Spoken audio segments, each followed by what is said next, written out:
Morning, मी पूनम अगदी मनापासून स्वागत करते तुमचं माझ्या आजच्या एका नवीन ब्लॉगमध्ये। आज श्रावण सोमवारमधला ना दुसरा सोमवार होता आणि योगायोगाने आम्ही ह्यावेळेला बहिणीकडे आहोत आणि इथं जवळच ना नरेश्वरचं एक सुंदर मंदिर आहे। सो आमचं सकाळी प्लॅन ठरला की तिकडं जायचं म्हणून मग आम्ही पटकन उठलो, रेडी वगैरे झालो आणि आम्ही मेन म्हणजे ना ह्यावेळेला दोघींनी पण मस्त अशी साड्या वगैरे घातलं होतं। आता आम्हाला आवरायला ना थोडा जास्तच वेळ गेला होता, कारण साड्या म्हटलं की ऑब्वियसली मग थोडासा वेळ जातोच। मग नाश्ता वगैरे केला आणि खालती आलो होतो। आता जवळच मंदिर असल्यामुळे ना आम्ही बाईकवरच जायचं ठरवलं आणि इथं आल्यावर ना एकदम सुंदर वाईबच थोडीशी वेगळी येते, कारण हे थोडंसं मंदिर ना आउटसाईडला आहे आणि खूप म्हणजे खूप छान इथं आल्यावर एकदम वेगळंच प्रसन्नता वाटत होती। आल्या विहांना इथं छान असा गंध लावून घेतला आणि मेन म्हणजे ना तो अगदी नको म्हटला नाही, जसं ते लावतील ना तसं मस्त एकदम लावून घेतला। त्याच्यानंतर ह्यांनीही लावून घेतलं। आता गेल्या सोमवार ना आम्हाला अजिबातच मंदिरमध्ये जायला भेटलं नव्हतं, कारण संडेलाच आम्ही हॉस्पिटलमधून आलो होतो, तर दुसऱ्या दिवशी ना भरपूर अशी कामं होती, त्यामुळे आम्हाला अजिबातच मंदिरमध्ये जायला भेटलं नव्हतं। पण यावेळेला बघा ना असं योगायोग घडून आला की आम्ही सगळेच इथं होतो आणि एकत्र असं मंदिरला वगैरे झालं तर खूपच छान वाटतं। आज दुसरा सोमवार असल्यामुळे ना तिळाची मूठ व्हायची होती, मग तीळ आणि बाकी फुलं बेलपान हे सगळंच तिथून आम्ही घेतलं आणि मंदिर ना थोडंसं टेकडीवर आहे, त्यामुळे अजूनच सुंदर आणि छान वाटतं। बहिणीने पण मस्त अशी साडी वगैरे घातली होती आणि आमच्या दोघींचं ना नुसतं मुलांच्या पाठीमागे फिरणं एवढंच चालू होतं। आता ह्यांनी ना इथं जवळच असल्यामुळे बरेच वेळेला येतात, पण आम्ही दोघंही जे आहे ते पहिल्यांदाच आलो होतो आणि विहानला पण खूप छान वाटत होतं। नुसतं त्याला काय चालू झालं माहीत नाही, 2 दिवस झाले नुसतं ह्यांचे कान ओढ हे ओढ नुसतं अंगावर खेळणं एवढंच चालू असतं। मग इथं छान छान ना आम्ही फोटोज वगैरे काढून घेतले आणि वरती येऊन बघतो तर काय खूप मोठी लाईन लागली होती आणि हे आजूबाजूचा परिसर बघू शकता, खूप म्हणजे खूप छान आहे। मला तर खूप आवडलं।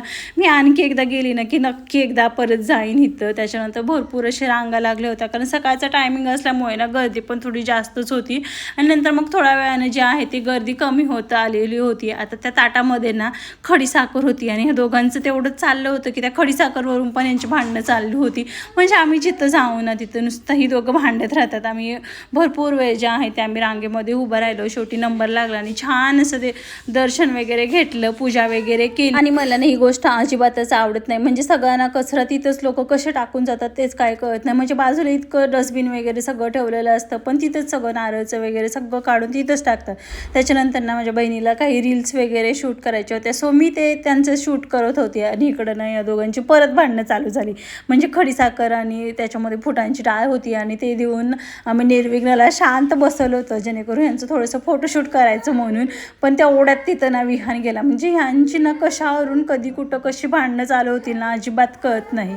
त्याच्यानंतर मग आम्ही खालती आलो आणि ज्या आहे ना विहानला वगैरे इथं पाण्याच्या बोटिंगमध्ये बसवलं। आता तसं तर त्यांचा ना पाण्यामध्ये बसायचा खूप इच्छा होती दोघांची, पण अजिबात ह्यांनी दोघांनी सकाळी काही खाल्लं नव्हतं आणि जर मग त्यांना तिथं बसवलं आणि गोल गोल फिरताना म्हणजे कुठं चक्कर वगैरे यायला नको, म्हणून म्हटलं की हे साधं सिम्पल जो पाण्यामधली बोटिंग आहे ना ह्याच्यामध्येच बसवून देऊ, म्हणजे काय खेळतात ते थोडं 10-15 मिनटं खेळतील म्हणून। आणि त्याच्यानंतर भरपूर असं ऊन आलं होतं, त्यामुळे आम्ही त्यांना अर्ध्यातूनच पटकन असं उठवलं, कारण ह्या दोघांनी अजिबातच काही खाल्लं नव्हतं म्हणून। बराच वेळ आमचा इथं गेला होता आणि दाजींना कामावर जायचं होतं, त्यामुळे मग आम्ही बाहेर कुठंच न जाता डायरेक्ट घरी आलो आणि घरी आल्यावर ना थोडा वेळ आराम वगैरे केला आणि थोडीशी सकाळची कामं राहिली होती ती दोघींनी मिळून मग आवरून घेतली आणि आम्ही आलोय म्हणून। आणि तसं पण श्रावण सोमवार पण आहे म्हणून बहीण म्हणत होती की पुरणपोळी करूया म्हणून, सो तिने एका बाजूला डाळ शिजत टाकली होती आणि कणिक वगैरे मळून ठेवलं।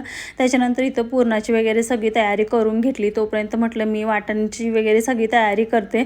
आता दुसऱ्यांच्या घरी आलं ना की आपल्याला अजिबातच काही सुचत नाही, म्हणजे काय करायचं, कुठं काय वस्तू ठेवलेल्या असतात तर म्हणजे काहीच कळत नाही, सगळं विचारून कळावं लागतं। आणि माझं असंच होतं, तर एक गोष्टीसाठी मी तिला 10 वेळा विचारत होती की हे कुठं ठेवलं आहे, हा मसाला कुठं ठेवला आहे करून। आता कटाची आमटी बनवायची होती, मग यांच्याकडं नारळ जो आहे तो वाढवून घेतला आणि इथं मी मसाल्याची वगैरे तयारी केली। आता इथं ना मी ट्रायपॉड विसरला होता घरी, त्यामुळे मग इथं फोन ठेवला होता आणि सायंकाळ झाली होती आणि इकडं लाईट पण नाही होती, सकाळपासूनच थोडा लाईटचा इश्यू झाला होता आणि आता आम्ही दोघीही कामामध्ये होतो म्हणून मग हे म्हटले की दिवाबत्ती वगैरे मी करून घेतो म्हणून। आणि तिथं माझा फोन ठेवला होता म्हणून माझी अशी रिॲक्शन होती की तुम्ही इथं प्लीज अगरबत्ती नका लावू म्हणून। मग त्यांनी इथं अगरबत्ती वगैरे लावून घेतली आणि लवकरच आम्हाला जेवण आवरून थोडंसं मुलांना खालती पण खेळायला घेऊन जायचं होतं। लाईट पण नाही होती, इथं पुरणचे पूजानं बनवलं होतं त्याच्यामधलं निर्विघ्न आणून विहानला देत होता आणि ही गोष्ट ना मला लहानपणीची स्वतःबद्दलची आठवली। बनवली की आई असंच पुरण वाटत असेल ना तेव्हा आम्ही हे असंच खायचो. सो काहीतरी लाईटचा प्रॉब्लेम झालेला आहे, चार्जिंगचा बल आहे. तेवढ्या वेळामध्ये म्हटलं की पुरणपोळी जे आहे ते बनवून घेते म्हणजे मी नाही बनवत आहे, सो हीच बनवत आहे बहीण. बाकी सगळी तर झालेलं आहे. तर बटाटे आणि भात कुकरला काय पाहिजे बाया. सो ही मगापासून दोघं झोपली होती ना, तेवढ्या वेळामध्ये म्हटलं की आपण बनवून घेऊया.